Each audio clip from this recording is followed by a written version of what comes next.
यह दृश्य सिर्फ छत्तीसगढ़ पर ही देखने को मिलता है। तो मैं मेरा लगेज तैयार कर ही रहा था तो मुझे पता चला कि मैं तो छत्तीसगढ़ से ही हूँ, तो मुझे कहीं जाने की ज़रूरत नहीं पड़ेगा। फिर क्या, मैंने अपना लगेज यहाँ पर रख दिया और मैं निकल चुका भोलेनाथ और माँ पार्वती की शादी पर। वहाँ पर जाकर देखा तो दिखाई दे कि और भी दूर दराज से लोग भगवान भोलेनाथ और माँ पार्वती की शादी पर ऑलरेडी पहले से ही पधार चुके थे। तो मैं ही लेट होने वाला बंदा था। मैंने देखा कि पीछे की ओर से 3 खुफिया एजेंसी हौले हौले अपनी कदम बढ़ाते हुए भगवान भोलेनाथ और माँ पार्वती की शादी पर सम्मिलित हो रहे थे, क्योंकि मुझे और मेरे फ्रेंड्स को ऑलरेडी पहले से ही हमारे इंटेलिजेंस सूत्रों से यह पता चल चुका था कि भगवान भोलेनाथ और माँ पार्वती की जो शादी है उस पर खुफिया एजेंसी द्वारा खूब हमला होने वाला है। वहीं हमारे मिशन में से एक कमांडो ने अपनी टोपी उठाकर हमें यह संकेत दिया कि भगवान भोलेनाथ और माँ पार्वती की शादी पर जो खुफिया एजेंसी वह पधार चुके हैं। यह मासूमों को अभी नहीं पता है कि थोड़ी देर बाद इनके साथ क्या होने वाला है। यह पूरे खबर से बेजान है। तो भगवान भोलेनाथ और माँ पार्वती की शादी पर ना बहुत ही दूर से अखाड़े भी बुलाए गए थे, जिसमें भगवान भोलेनाथ और माँ पार्वती की शादी पर ना करतब दिखाना था। यह बाजे वाले भैया फुल जोश के साथ बाजे बजा रहे थे क्योंकि इनको मिलने वाले थे बहुत सारे पैसे। और वहीं मुझे यह बाराती जन पर एक शख्स दिखाई नहीं दिया, जो कि ये भूत पिशाच भगवान भोलेनाथ और माँ पार्वती की शादी सब भारतीय नागरिक तक पहुंच चुके थे, जो खासकर छत्तीसगढ़ वासियों तक। और जो शादी का इनविटेशन कार्ड है वह हम तक पहुंच चुके थे, लेकिन भूतों तक सबसे बड़ी चुनौतियाँ थी कि कौन भूतों तक यह भगवान भोलेनाथ और माँ पार्वती की शादी का जो इनविटेशन कार्ड है वह पहुँचाए। तो किसी ने अपनी हिम्मत नहीं किया, इसीलिए भगवान भोलेनाथ और माँ पार्वती की शादी पर सिर्फ मनुष्यगण ही दिखाई दिए। थोड़ी देर बाद हम आगे बढ़ते गए, क्योंकि हमें यह इंटेलिजेंस सूत्र से पता मालूम चल चुका था गौरी गौरा के पास जो है ना, जो कुछ यहाँ पर भी खुफिया एजेंसी वह छुपे हुए हैं जो हमला भी करने वाले हैं। खुफिया एजेंसियाँ खबर से बेजान थी, उनको नहीं पता था कि भगवान भोलेनाथ और माँ पार्वती की शादी पर जो यह करतब दिखाते मनुष्यगण दिखाई दे रहा है ना, यह कोई आम मनुष्य नहीं है। यह एक लाठी कमांडो है जो दुश्मनों को अपने एक लाठी पर ना पूरा उसको घुटने की बल भी झुका सकते हैं। तो हमने भगवान भोलेनाथ और माँ पार्वती की शादी पर सभी और अपनी नज़र टिकाए रखा।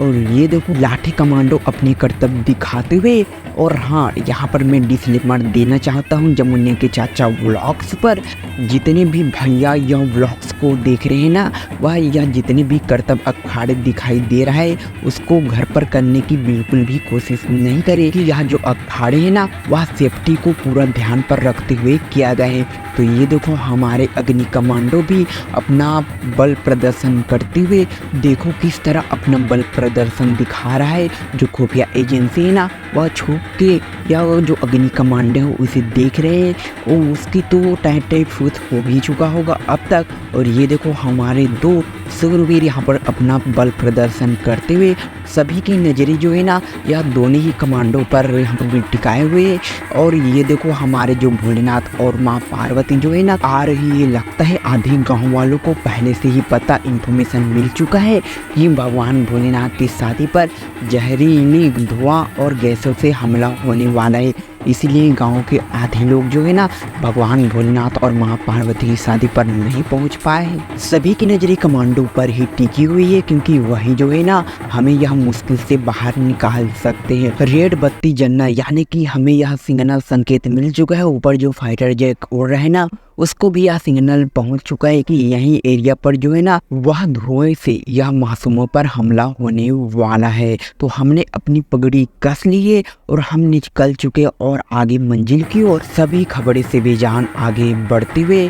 बेचारे को यह नहीं पता है कि थोड़ी देर बाद इन पर खूब धुएं से हमला होने वाला है। तो मैंने अपना मास्क पीछे पॉकेट पर पकड़ लिया है, क्योंकि मैं यह नहीं चाहता कि कोई भी जहरीली धुआं से मुझे कोई नुकसान पहुंचे। तो हमें आगे बढ़ते हुए हमें जो लाइट एरिया दिखाई दे रहा है ना वहीं पर जो है ना भगवान भोलेनाथ और माँ पार्वती को बैठाया जाएगा। तो ये देखो अग्नि कमांडो फिर से अपने बल प्रदर्शन करते हुए। हाँ, अगर आप हमारे मिशन पर इन्वॉल्व होना चाहते हैं ना तो चैनल को सब्सक्राइब कर देना और जो लाल बत्ती का जो सिग्नल मिलेगा ना उसे जोर से बजा देना, ताकि आप भी हमारे यह मिशन पर शामिल हो सके और जो है ना यह मिशन को आप पूरा भी कर सके।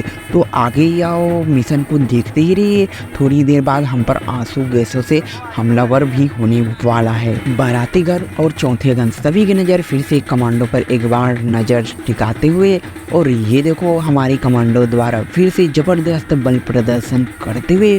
और थोड़ी देर बाद ना हम वह जगह स्थान पर पहुंच जाएंगे। खूब धो से हमला होने वाला है। बोलो प्रेम से बोलो भोलेनाथ भंडारी की जय। क्या आप भी हमारे भोले भंडारी की शादी पर उपस्थित होना चाहते हैं? क्या सेलिब्रेट करना चाहते हैं भोलेनाथ की शादी? तो अगले ईयर्स यानी 2024 पर छत्तीसगढ़ आ जाने यार। छत्तीसगढ़ से बाहर है तो क्योंकि छत्तीसगढ़ की ग्रामवासी जो है ना वह यह लाभ हर साल उठाता है यार। तो देखो फिर से अग्नि कमांडो फिर से अपनी अद्भुत कला दिखाते हुए। और हम थोड़ी ही देर बाद पीछे और साइज आपको ले चलेंगे जहां पर फुल धुएं से ना जो खुफिया एजेंसी है वह हमला करने वाले हैं। भगवान भोलेनाथ और माँ पार्वती को फेरा घुमाते हुए यानी कि फेरा यहाँ पर लिया जा रहा है, आप यहाँ पर देख ही सकते हैं। भोलेनाथ भंडारी को जैसी परिक्रमा करने के बाद उसके स्थान पर बैठाया जाएगा ना, उसके बाद असली जो महायुद्ध है वह थोड़ी देर बाद चालू होने वाला है।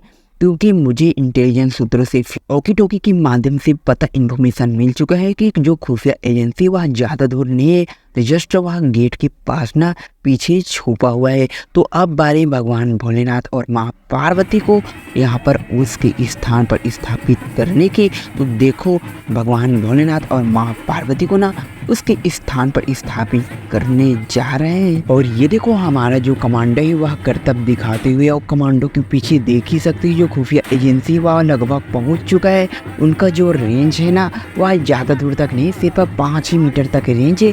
तो उसका मेड इन चाइना का जो प्रोडक्ट है ना वह हमारे जो कमांडो है उसका कुछ भी बाल भी बाका नहीं कर सकता। देखो फिर से एक बार फिर से उन्होंने अपनी जो रेंज के हिसाब से ना अपना जो निशाना ताक दिया है, फिर भी उनका कुछ भी यह जो चाइना माल है ना वह कमांडो का कुछ भी बिगाड़ सकता। तो हमारे जो इंटेलिजेंस सूत्र जो है ना वह सभी और लगभग फैल चुके हैं। ये देखो हमारे मिशन में से एक कमांडो जो दुश्मनों को धूल चटाते हुए, मैं उनकी नाम आप सबको नहीं बताना चाहूँगा क्योंकि जो लिक्स है ना वह बाहर निकल जाएगा। तो भैया हमारे जो मिशन के कमांडो है उनकी यह बल प्रदर्शन देख कर ना जो खुफिया एजेंसी वह थोड़ी ही दूर भाग गए हैं। सभी और अफरा तफरी का माहौल है, बच्चे यहाँ पर भागते हुए नजर आ रहे हैं। लगता है वो लोग फिर यहाँ पर वापस आ चुके हैं। और ये देखो फाइटर जेट को फिर से सिग्नल पहुँचाते हुए, क्योंकि फाइटर अंधेरा का माहौल है ना तो फाइटर जेट को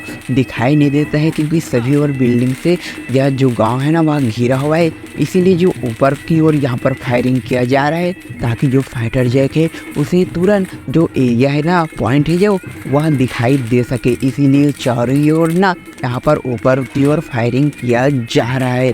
क्या आप भी है ना छत्तीसगढ़ से? कमेंट सेक्शन पर लिखकर जरूर बता देना। लगता है फाइटर जेट तक सिग्नल पहुंच चुका है। और ये देखो दुश्मनों का जो है ना यहाँ पर मिसाइल हमारी ओर बढ़ते हुए फिर से एक बार हमारी ओर से सेलिब्रेट का फटाखे जलाते हुए। इससे हमारे जो इंटेलिजेंट ग्रुप में जितने भी कमांडो है ना उन तक यह इन्फॉर्मेशन पहुंच चुका है कि हम हमारे जो मिशन है उन पर कामयाब हो चुके। तो यार सेलिब्रेट तो बनता है जब हम एग्ज़ाम देने जाते, तो हमें यह एक्सपेक्ट नहीं होता है कि हम भैया 50 में से या कोई नंबर तो हम पा जाए, लेकिन हमें जब 5 नंबर मिलता है ना तो जो खुशी होता है ना पूछो ही मत यार। उससे ज़्यादा खुशी हमें तब मिलता है जब हमारे दोस्त फ्रेंड्स का जो नंबर है ना वह भैया यहाँ पर भी 2-3 नंबर ही आते हैं। तो उस समय जो है ना हमारा जो लेवल है भाई वह तो यार ऊपर पर होता है। तो सेलिब्रेट तो बनता है यार, हमने मिशन कामयाब किया है।